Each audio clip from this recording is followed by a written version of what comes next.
Sorry, I've been muted the entire time. My bad. I was in the middle of making a post-game video. Like I said, I'm pretty excited. I had muted myself because I was pushing buttons. Post-game video is being made. And Stuart Skinner with a .964 save percentage last night gets traded. It's huge news. It's huge. I said in my video last night that Kulak was being traded to an East Coast team. I was told Ottawa. I guess Pittsburgh won him. Again, Sam Poulin is coming to Edmonton. Wow.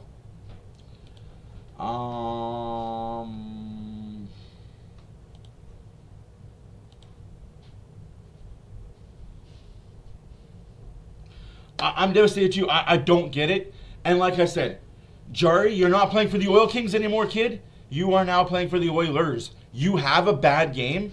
You let in a bad goal. This fan base will let you know about it. And if they don't let you know about it, they are hypocrites. Because that goalie that just got traded out of here was this team's whipping boy. I pray to God you come in here and you have stellar games. I want you to succeed here. I want Tristan Jarry to come here and make us realize that I was wrong, that we did need the upgrade and Stuart Skinner wasn't the guy. But if I'm proven right, I will do laps around everybody in social media. If I am proven right that the problem wasn't the goaltending, that it is this piss-poor defense, and by piss-poor defense, I mean five-guy defense. McDavid, Draisaitl, Ekholm, Bouchard, Nurse, Hopkins. I'm very raw emotion right now about this trade. I'm not a fan of it. I think this was a move that the fans were kind of forcing. And hey, be careful what you wish for, fan base. Be careful what you wish for. You wanted Skinner gone? Well, he's gone. Guess what? He's going to go to Pittsburgh, and he's going to succeed. Jarry's going to come here, and I want him to succeed. Jarry is now an Oiler. He's my guy.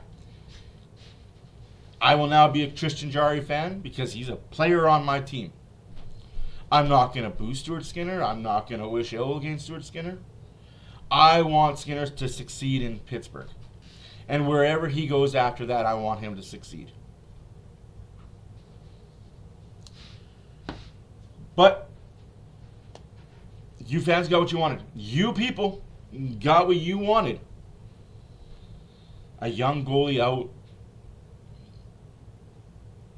because he wasn't elite. I don't know. Whew, well, I guess I'll just continue my post game then, right? So, right, where do you go from here when you go from here? Post game, because that's what I was doing. I was doing post game. This is tough. This is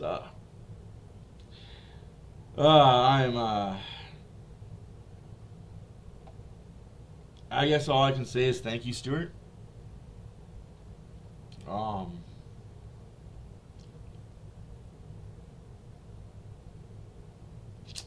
Yeah, thank you, Stuart. Any whoosies? Back to my post game. Oilers win 4-1 on the back of a Hyman hat trick. And McDavid 4-point. What does that 4-point night mean for McDavid? Well, that means exactly this. It means... Just give me half a second here.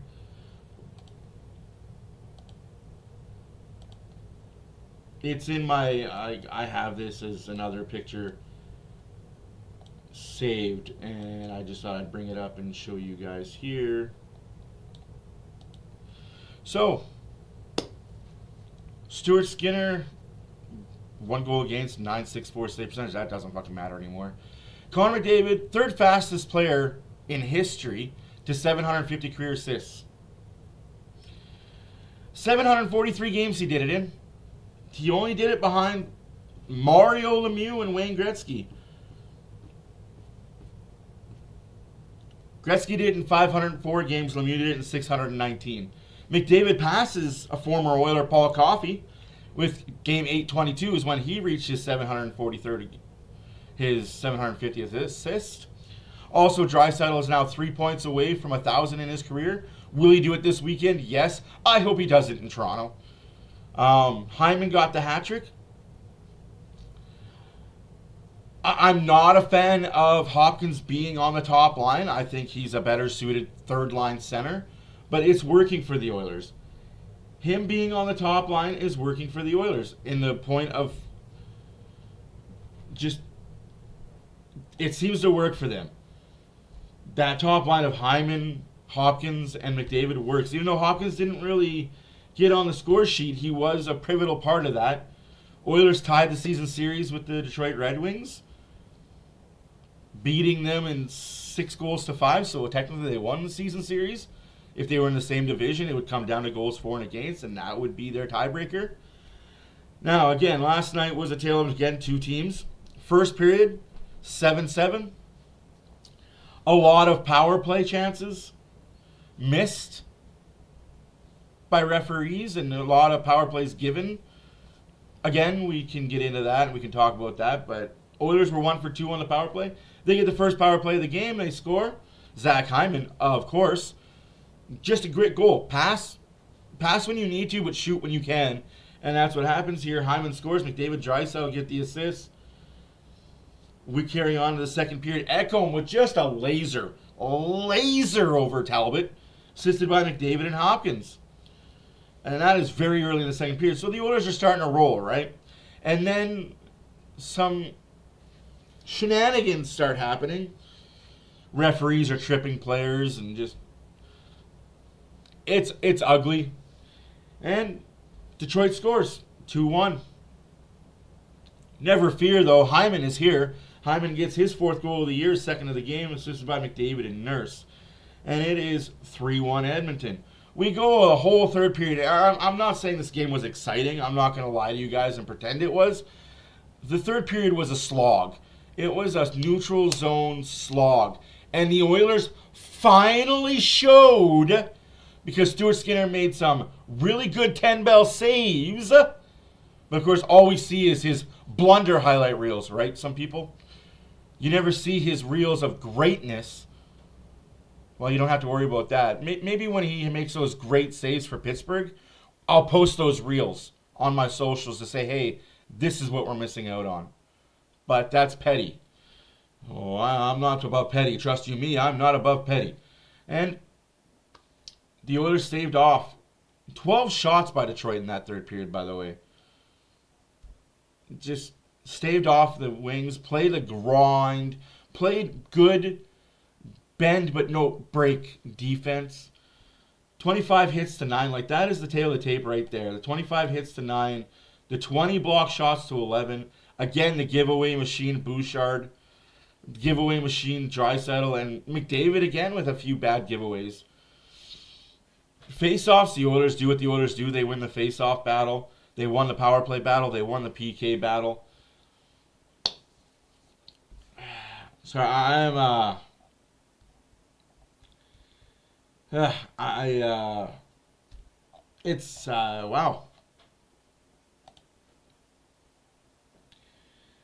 It's true. The Oilers have traded Stuart Skinner. And a second round pick, by the way, in 2029.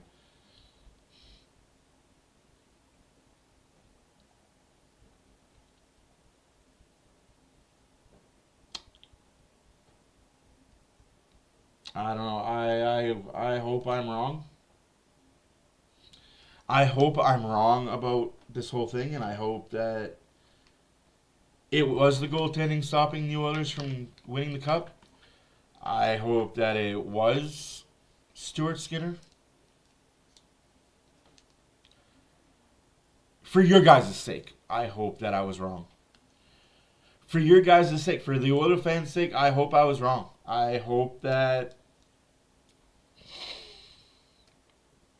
I wasn't right about this not being a goaltending problem. This not being a Stuart Skinner problem. This being a structural defensive problem.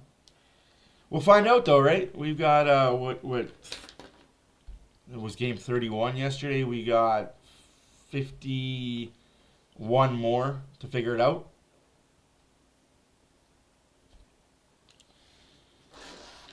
Again, I will call a friend of mine today and figure out what led to this trade. Was it something that I might be speculating that happened? I don't want to say it live and I don't want to say it in a public in case what I'm thinking and what Diane is thinking is true. But if what we're thinking is true, then I'm going to say it. When I find out if it's actually what happened, then I'm going to say what happened, and I'll probably say it on Saturday during the live against Toronto. Again, this is very raw emotion. The trade just happened less than an hour ago. Y'all got what you wanted. You got what you wanted, guys. For better or worse, the fan base got what they wanted. Here's the question, though. Who's the new whipping boy? Let's play devil's advocate. Because I like playing devil's advocate.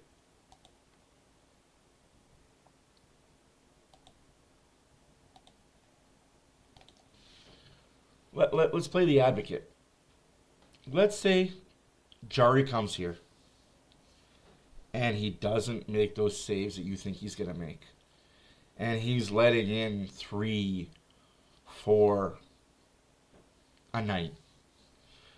And they look very similar to the goals that Stuart Skinner was giving up. Tips, screens, makes the first save, makes the second save. Fuck, sometimes he makes the third save.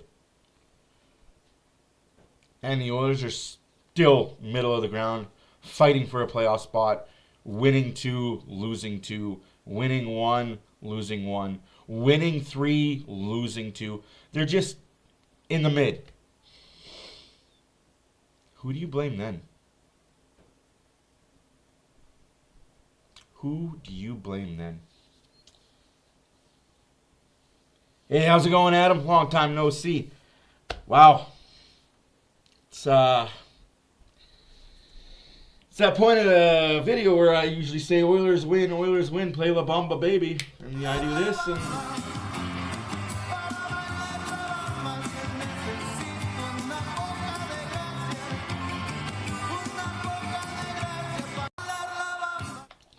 I do that and the Oilers win and we're all happy and we're talking about the stats and we're going over the notes and we're going over the news.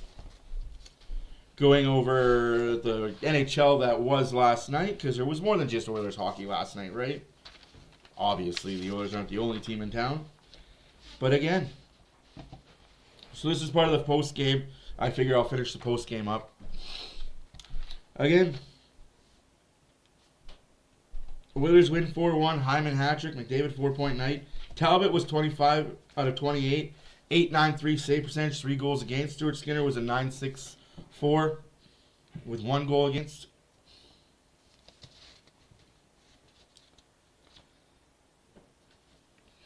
It's shocking.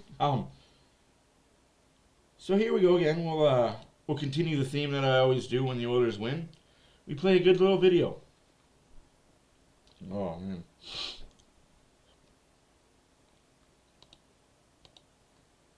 Authorities are unsure what to make of this, but it has caused quite the stir in the local community, and we are excited to report on it.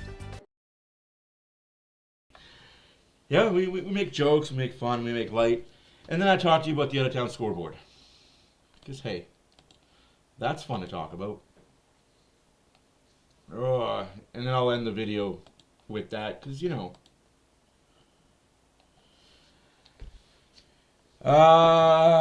There's the question of the day, Lubo. There's the question of the day. Why trade Skinner and a defenseman? And this is the reason. Pittsburgh didn't want to retain any salary on Tristan Jarry. The only defenseman that was feasibly able to be moved was Kulak. Because again, Ekholm just signed his deal. Nurse is not going anywhere. Bouchard's not going anywhere. Regula's not going to get you any return. Emberson's not going to get you any return. So it was Kulak that was kind of the guy that had to go. Yeah. That, because I think when Wallman comes back, we're also going to move on from Regula and Emberson. And to get the forward, I think because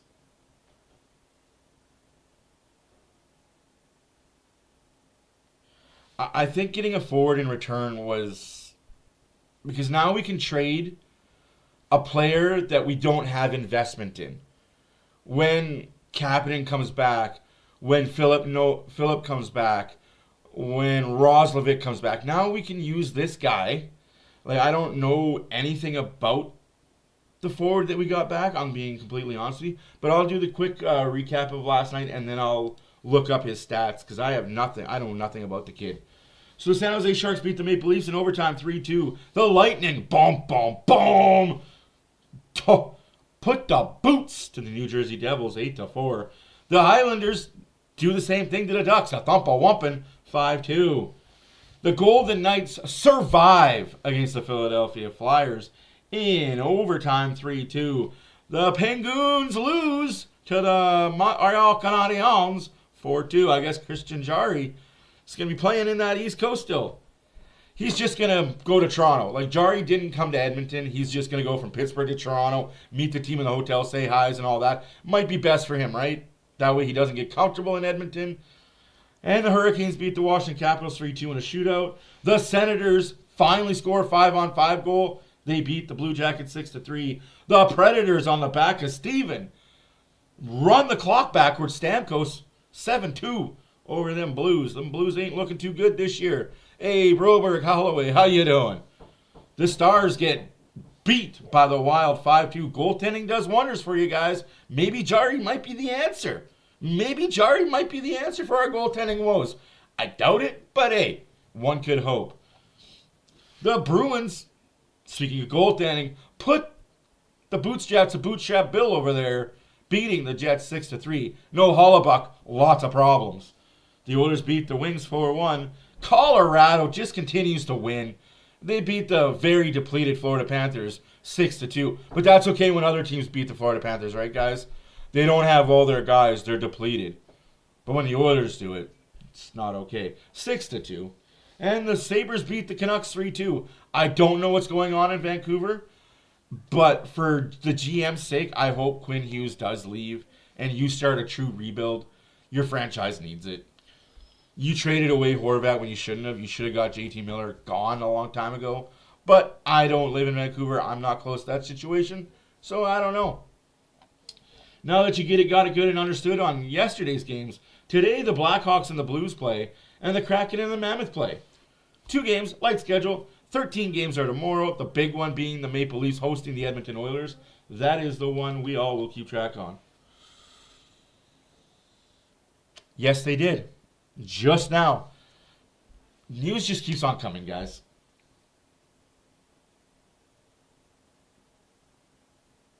Lubo, that is the problem right now that the Oilers have. Let's go to Puckpedia. Like, I love this. I love this doing live stuff. I won't do it very often, but just for today because of how it all worked out. So as you see here, Oilers have traded for Spencer Stastny for a 3rd-round pick in 2027.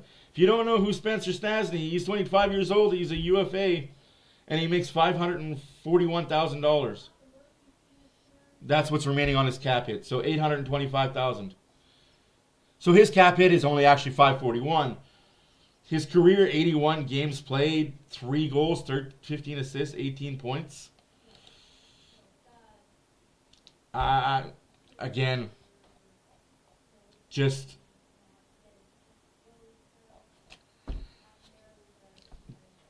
I understand the trade. I get why the Oilers are doing what they're doing. And so let's check out Samuel Poulin. He's 24 years old. He's 6'2", 227 pounds. So maybe that's why they did it. Is they needed a forward that's gonna bang, mash, disrupt people. Excuse me. They could have went to Evander Kane. They could have went to Vancouver and said, "Hey, do you want to give us Kane back?" But he's played 2 games in Wilkes-Barre. Oh, God. Please tell me this isn't true. He's played 2 games, done a whole lot of nothing. Yikes. In Wilkes-Barre Scranton, he played 22 games, 9 goals, 11 assists, 20 points, 18 penalty minutes. But again, his cap hit is only $775.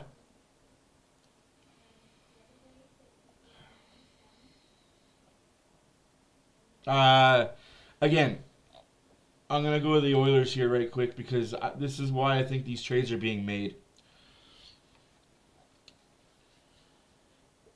Right now, the Oilers, when all healthy, are going to be $3,259,000 in the hole.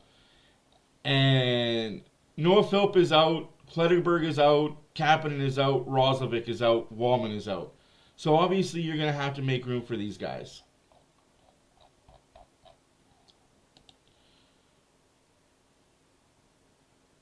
Right? Like, you're just going to have to make room for them. And this is where I get to have fun and be myself and all that fun stuff. So let's say when all these players are back,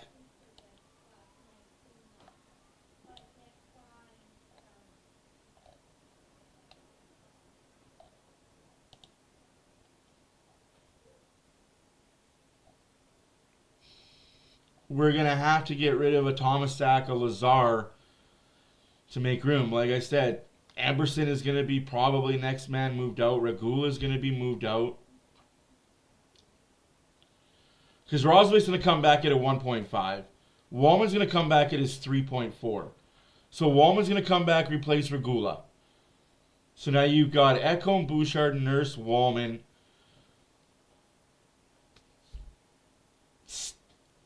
Emberson's going to go... Regula's going to go left side? Either Regula or Emberson's going to... Oh, I guess Emberson will go left side. Regula's going to play right D. Like... I don't know, guys. I am at a loss for words. Unless this Predator player is going to come in and...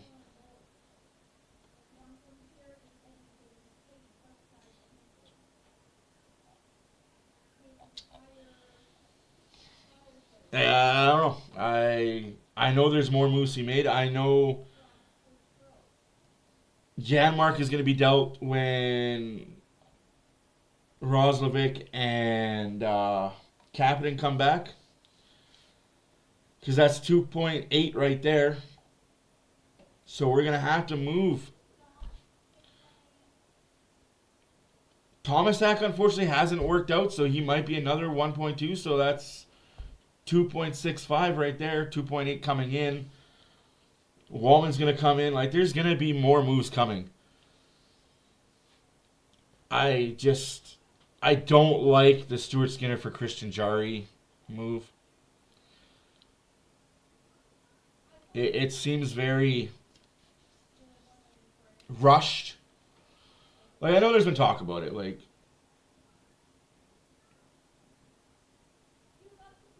if the team could acquire marquee players, then they could trade assets as well. Absolutely. But I think a lot of this, they're coming in and saying, hey, now we have players. And I'm not in the room with Bowman and Jackson and Cates and anybody else. I'm not in that room. I don't have eyes or ears in that room. I do have ears around the situation of the Oilers, but I don't have ears in that specific room. My thought process, and from what I've been told, is maybe now they have players that they don't have.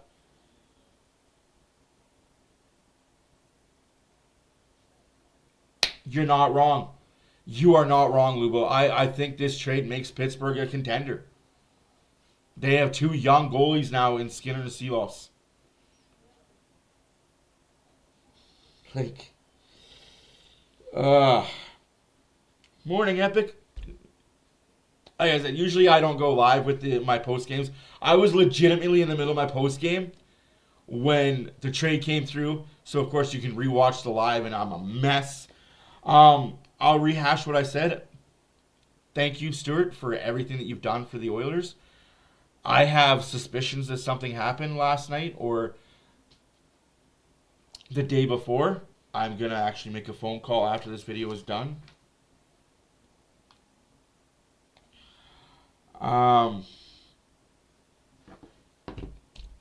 Yeah.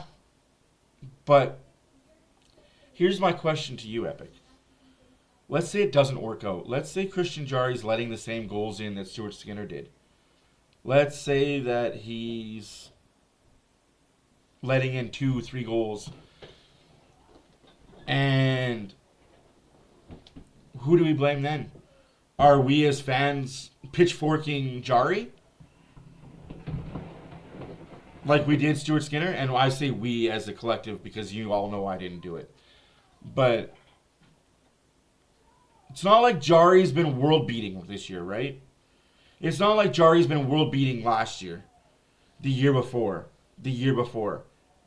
He's not a world beater. And I would argue Pittsburgh has a better defense.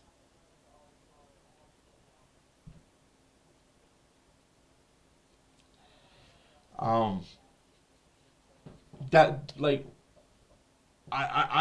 want the best for Jarry. Like I said earlier in the video, he's now an Oiler. I'm going to root for him.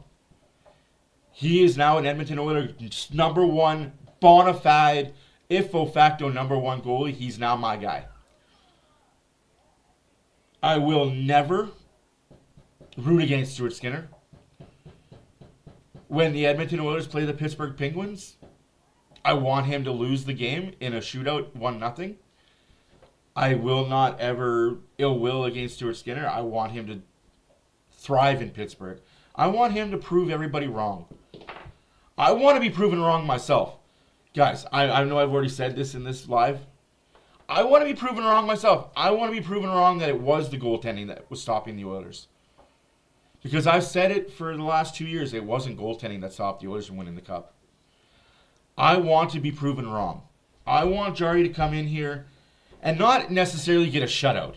Not necessarily get 900 save percentage. But make the saves that Skinner couldn't make. Be agile, flexible, scrambly. I want him to do what we were all saying Skinner couldn't do. You're an Oiler goalie now, Jarry. You're not an Oil King goalie. Right? Like, I can't say this anymore than what I already have. Jarry needs to do it. Jarry needs to be better. Hey, good morning.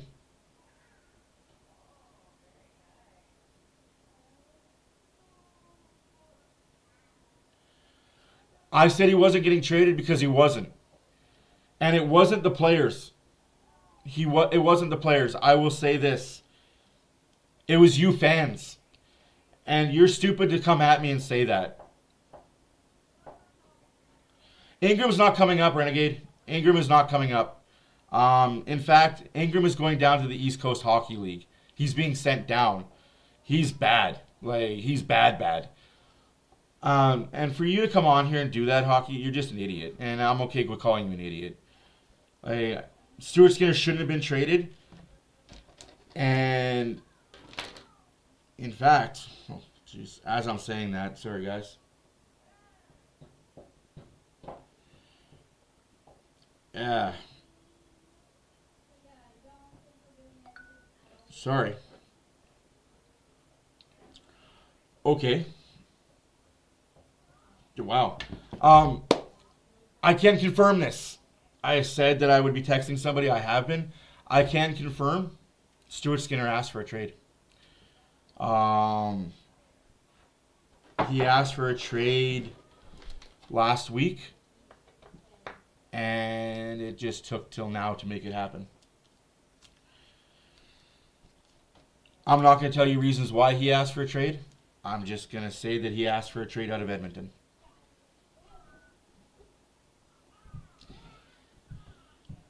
I hope you Oilers fans are happy.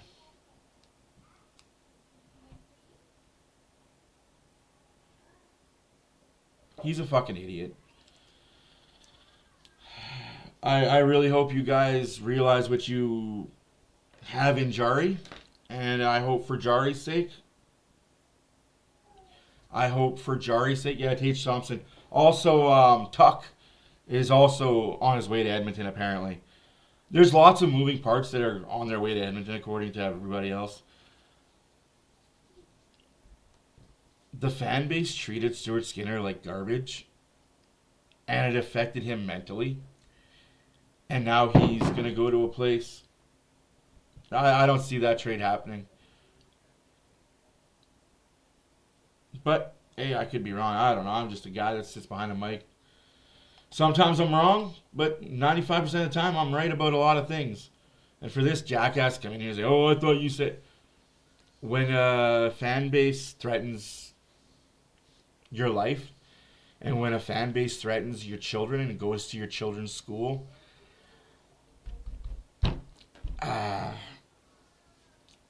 when your children go to school in this city and parents take it upon themselves to say that your dad's a useless piece of shit and your dad sucks in net and your dad's this and your dad's that, be better humans. And it's always the fucking dads that wish they could have made the NHL. Oh, I would have been an NHL superstar if I didn't hurt my knee back when I was 7 years old. If I didn't have a bad back. If I didn't have this. I would have been. No, you never would have been because you weren't good enough. Because you didn't put the mental work in. You didn't actually put the hard work in that becomes a professional athlete. How do I know? Because I was close and I didn't want to do it anymore. I chose not to because I didn't have what it took to be disciplined enough to continue doing the 5 a.m. practices, then school, the 3:30 practice, eat a healthy food, 7 o'clock workout, the 8:30 training for power skating, eat a quick meal, go to bed at 10 o'clock, wake up at 4, do a quick workout, have a 5 a.m. practice. And that was during the week. Not talking about a weekend where I was put in skating at 10 a.m. to 2. 4 hours of drills, 4 hours of on ice, off ice. My kids are out, my friends were out tobogganing, playing hockey on the shinny, going to the ski hills, playing Nintendo. And I got to the point where it's like, why am I doing this? I'm not having fun. So I stopped. But hey, that's just me. And as a coach myself, I do tell every parent that I do coach, day one of ice training for the kids, I'm not out there with the kids. I'm in a locker room with every parent, and I say, your son will not make the NHL. Your son or daughter will not make the NHL or the PWHL unless, and I give them a list of 50 things, they are willing to do it. It doesn't matter if you're willing to put in $50,000 a year. And now actually it's gone up to $150,000 a year. For the extra power skating, the extra practices, the extra ice time, the nutrition coach, the fitness coach, the dietitian. Unless you're willing to put in that money, and they have to be. The kid has to be willing to do it. Sacrifice time with friends, game time, sleep.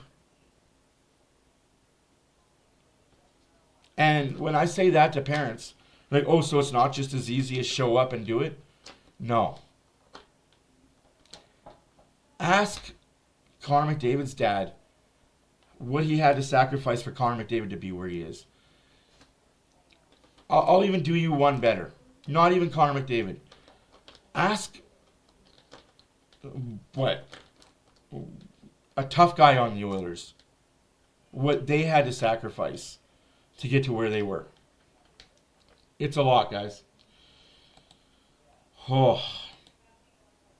Yes. Authorities are unsure what to make of this, but it has caused quite the stir in the local community, and we are excited to report on it.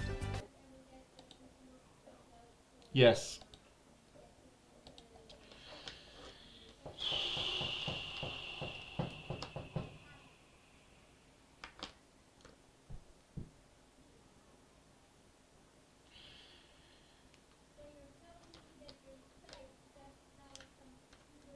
What does this do for the locker room? Good question. It better show the locker room that trade's on you. Will Jari be ready tomorrow? Yes. Jari is already in Toronto from what I have been told. And guys, this is all fluid and I'm not just making shit up. Jari's already in Toronto. He's in the hotel waiting on the Oilers to arrive this afternoon. The Oilers should be landing in Toronto in like 45 minutes. Yeah, he's already there. He's going to practice with them today. No, he's going to practice with them in the morning. They won't do a practice today. They'll do a morning practice.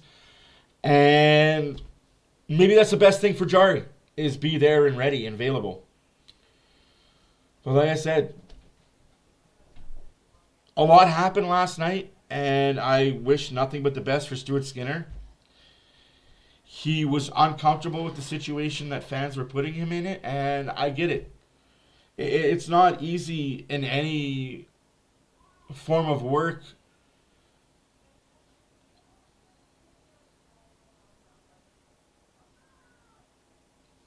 You're right. But I'm just saying right now, if Jari doesn't have the season you guys think he's going to have, how does the season end, guys? Now that we have... Oh, shit. Hi.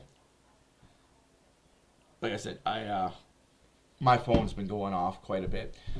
Now that we have Jari, according to you guys, a bona fide number one starter, because Stuart Skinner wasn't, what happens if he doesn't? Where do we go from there?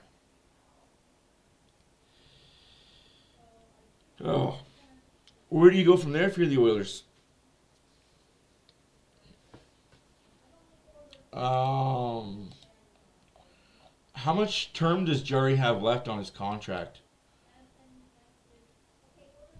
He's got 2 more years. He's in year 3 of 5. So the Oilers have him for next year and the year after. So if I'm the Edmonton Oilers, I have Jari locked in now at a 5.375. Do I also go take a swing at Binnington in the offseason?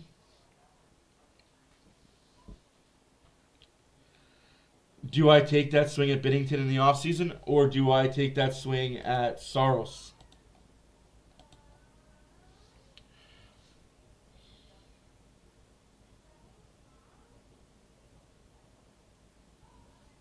Yeah. Like I said, do they go take a swing at Binnington and Saros in the offseason and say, hey, this is what we can offer. We've got this much cap space to work with. Like, guys, I'm legitimately still in shock about this trade. But, hey, trades happen. And I'll admit I was wrong that Stuart Skinner was going to get traded. I didn't think that it was a move that needed to be made. It's obviously one that if it works out, great for the Oilers. But if it doesn't work out, the fan base is going to wear egg. Not the GM, not Jackson, not the ownership group, not the players on the ice, but this fan base is better prepared to eat crow, because I will shout from the mountaintops about how bad this made you guys look.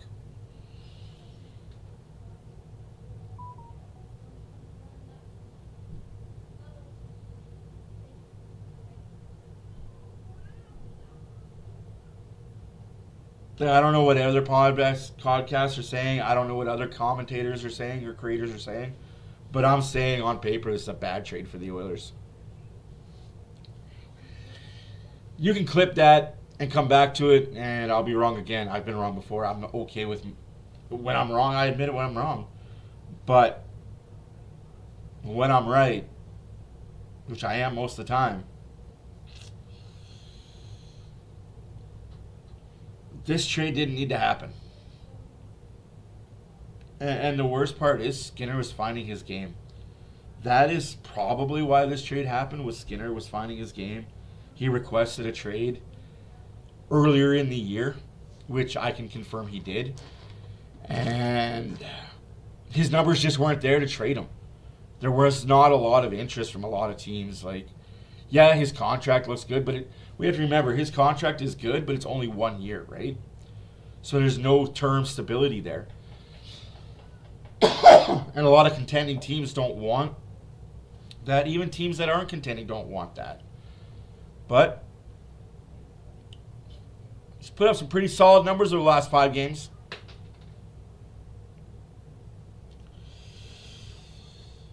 Oh. I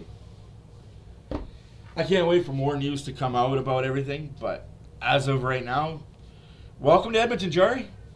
I can't wait to see you in action. I know I did watch you when you were an Oil King, but times have changed. You're older. You're 30 now.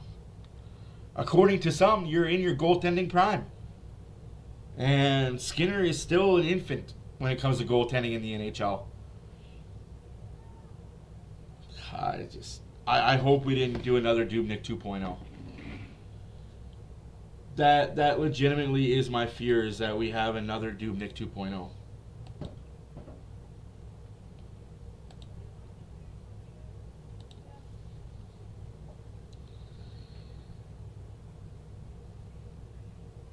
Wow. Hey. Yeah, post game. That's clearly out the window, eh, bud? Oilers do a thing. Does it make the team better? We'll find out. This locker room is, like they say, like a friend of mine said, he's a great locker room guy. Cool, keep him there. Maybe this team has finally realized you don't win in the locker room. I'm alright with it. Sucks that Skinner had to be the one sacrificed, but hey.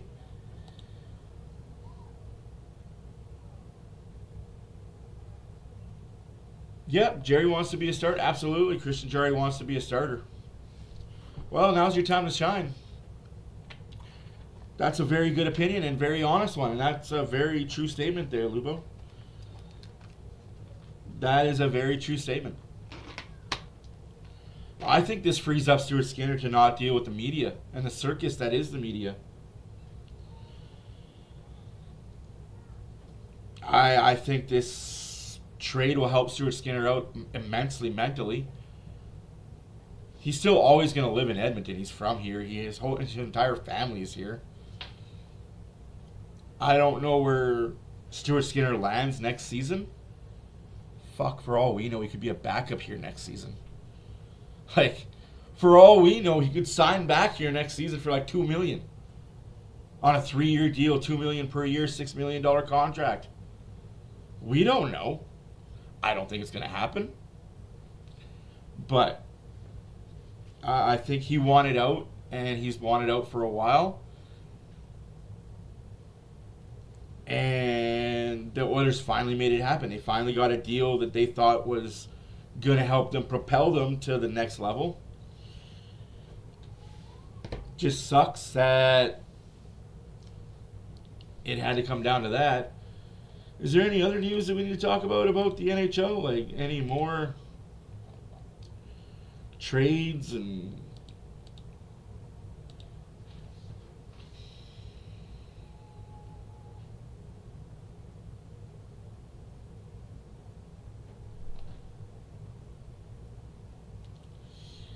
again, there will be more moves coming for the Oilers as guys get healthy. You're going to see Lazar waived. You're going to see Tomasak probably traded. Janmark is going to get traded. Amberson's going to be on the go as well. Or Regula. One of those two are going to have to be on the go. There's just too many right side defensemen in Edmonton right now.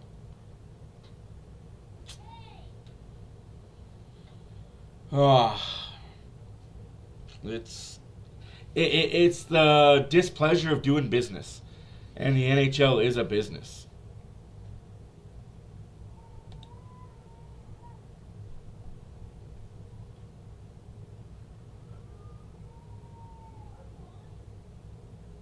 You're not wrong there, Lubo. You're not wrong at all. Jari is more of a reactional goaltender. But in saying all that, is it the best move? Or is this a move that the management felt like they had to make for the safety, the sanity, and everything else of the player? Was this a move for the player? New situation, new environment.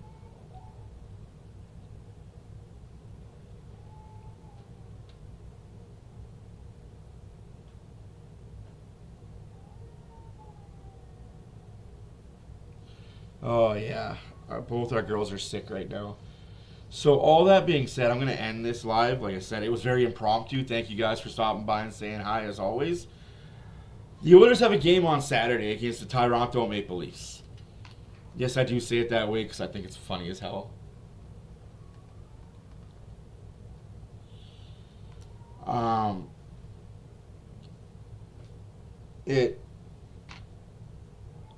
Toronto, Edmonton, Saturday night, hockey night in Canada, 5 o'clock.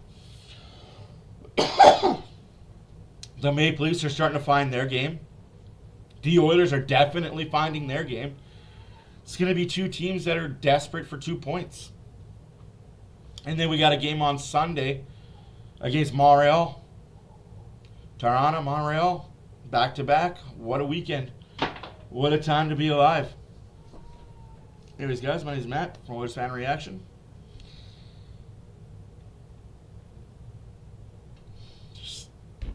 I'm just in shock. I am in disbelief and shock. Deuces.